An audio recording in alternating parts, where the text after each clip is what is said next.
بسم اللہ الرحمن الرحیم حامدا و مصلیا اما بعد۔ ماہ ذی الحجہ کا چاند طلوع ہونے والا ہے۔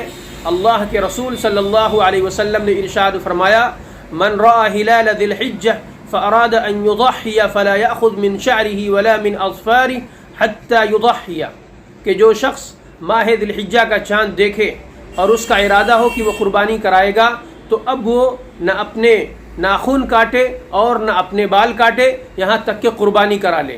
اس حدیث کی روشنی میں ہمارے فقہاء کرام نے لکھا ہے کہ جس شخص پر قربانی واجب ہو اس شخص کے لیے مستحب ہے کہ ماہ ذی الحجہ کا چاند دیکھنے کے بعد قربانی کرانے تک اب وہ نہ اپنے ناخن کاٹے اور نہ اپنے بال کاٹے۔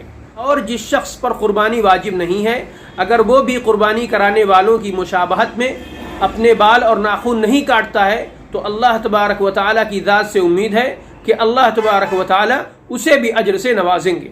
لیکن یاد رکھنا چاہیے کہ یہ استحباب کا حکم ان لوگوں کے لیے ہے جن کو بال اور ناخن کاٹے ہوئے 40 دن نہ ہوئے ہوں۔